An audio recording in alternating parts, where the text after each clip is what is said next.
কালকে হঠাৎ এখানে আসার আমার তোড়জোড় হলো, মানে বাড়ি থেকে শ্বশুরবাড়িতে আসার। যদিও প্রথম রোজাতে আমার নিজের বাড়িতেই থাকা মানে কথা ছিল, মানে আমার বাপের বাড়ি আর কি।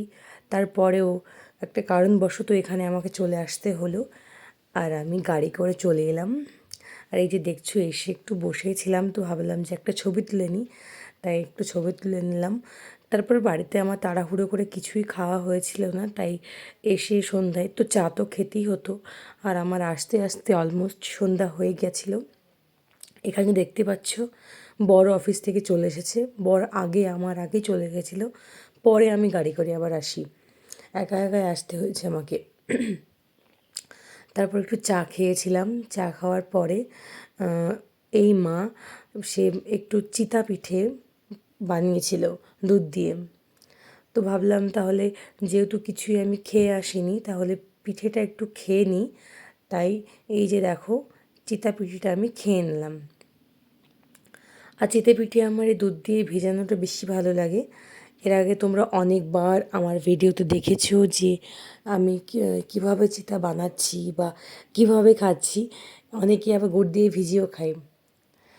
তারপরে চিতা পিঠে খাওয়ার অনেকক্ষণ পরে আমরা রাতের খাবার খেয়ে নিয়েছিলাম। দেখতে পাচ্ছ ভাত ছিল, তারপরে আমার বাড়িতে দেশি চিকেন হয়েছিল, সেটা আমি এনেছিলাম আর কি। মাছ ভাজা, সবজি, অনেক কিছুই ছিল যেটা আমরা খেয়েছিলাম, মানে সবাই মিলে একসাথে আর কি।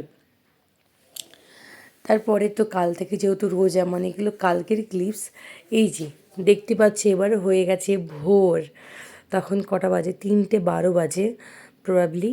তখন চারিদিক ঠান্ডা আসছে। এবার ধোঁয়া ওঠা ভাত মা করলো, ধোঁয়াটা ভাত। আমি অন্য কিছু খেতে পারি না ভোরে। ভোরে তো আমার সেহেরিতে ভাত না হলে হয় না, তাই ভাত আমার জন্য লাগবেই।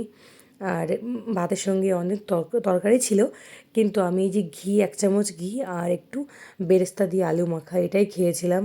আর এটা খুবই মানে কি বলবো, শান্তির সঙ্গে খেয়েছিলাম।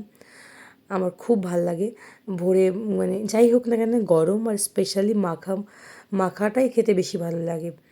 ভাত খেলাম, তারপরে একটু নামাজ পড়লাম, তারপরে একটু বসে তখন আমরা দুজনেই আজকে এই বাড়িতে প্রথম, মানে শ্বশুরবাড়িতে আমার সেই অর্থে প্রথম রোজা বলে কথা। মেয়েরা বাপের বাড়িতে রোজার মাসে বেশি থাকে, কিন্তু আমার প্রথম রোজা শ্বশুরবাড়িতে কাটলো।